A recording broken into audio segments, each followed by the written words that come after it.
Hi, this is Sondra Oster Baras, bringing you a few words of Bible from the heart of Biblical Israel.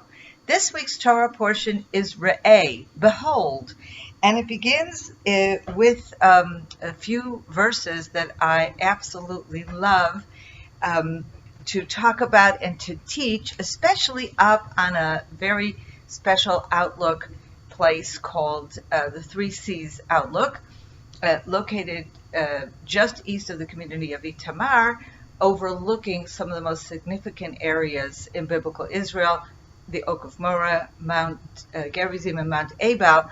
And I would highly recommend that you tune into my virtual tour on the Three Seas Outlook to get that full teaching. So I'm not going to repeat that, but I do want to focus on these same verses. This is the very first verses of the Torah portion. Deuteronomy 11, beginning with verse 26.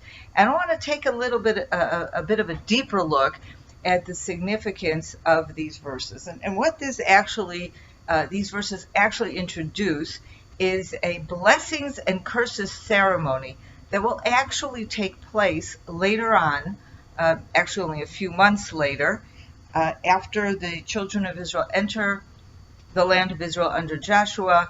After the first two battles, the Battle of Jericho and then the Battle of Ai, they will then go to a place to Mount Gerizim and Mount Ebal, and there they will enter into the ceremony of the blessings and the curses. And what exactly does this mean, blessings and curses? And we know that this is actually a covenant ceremony, a ceremony where God enters into a covenant with the nation of Israel, and it is the first time that God enters into a covenant of this sort with the nation of Israel in the land of Israel. The previous covenant is at Sinai, and that's in the desert. So what I'd like to discuss now is, what does this mean, blessings and curses and covenant? Let's get a bit of an understanding of this and how unique this was, what this whole idea of covenant and blessings and curses introduced to the world that was so different from the pagan reality that was known before then. So first of all, the idea of blessing and curses means for all of your actions, there is a divine reaction.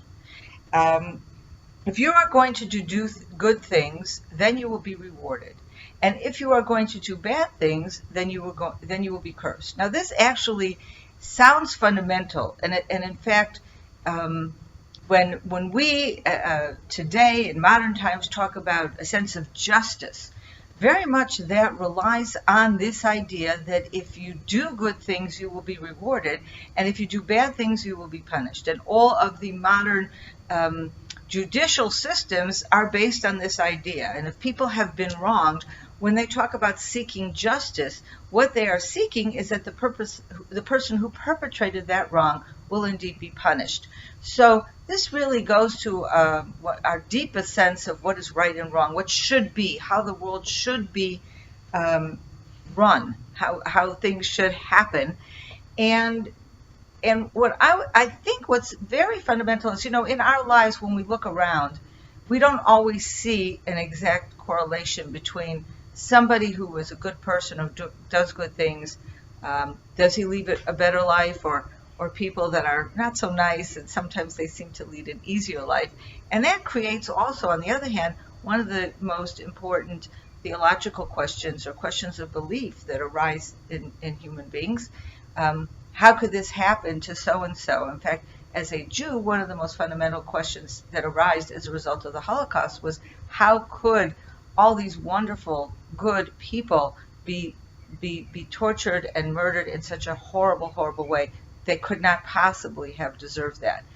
And of course, the answer to that question is really not there. It's very difficult for us as human beings to come up with answers to that question, because this goes to the very essence of who God is and how he metes out his judgment and understanding his ways. And they're not always understandable to human beings. But what the idea of the blessing and curses is that it gives us that frame of reference. In other words, God has set forth a system where that is the way it is supposed to work. That people who do good are blessed, and people who do bad, who turn away from God, who do evil things, these people are cursed. That's the way it should be. That is the standard of justice. So essentially then what God has done is set up a standard by which we look at the world and enables us also to question God when things don't go exactly that way. And we have to wonder if isn't it something that God actually wants us to be doing, to wondering why is it that this happens.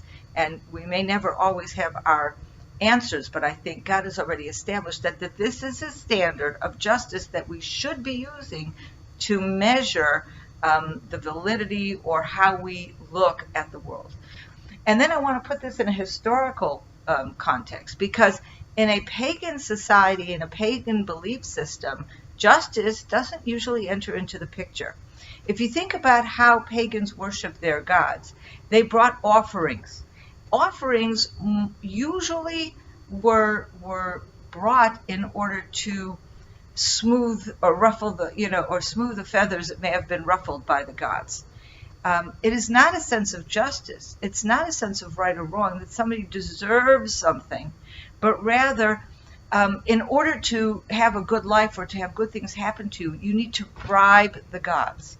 And so therefore this concept of a covenant between God and the Jewish people, which is based on what we see today as justice, based on those who do good will be blessed and those who do bad will be cursed. This in and of itself is a unique and revolutionary way of looking at things, that there is justice, that it is not a question of bribing God. It is a question of doing what God wants, following in his ways, because what he has set before us is a path of righteousness and a path of justice. And this is the path that we should indeed strive to follow to the best of our abilities. Have a wonderful weekend. Shabbat Shalom. I hope you enjoyed that video, and we'd like to be sure you're getting all of our video content. So just click on the subscribe button below, as well as on the notification bell, and that way you will have easy access to all our material. We look forward to staying in touch with you. God bless you, and have a wonderful day.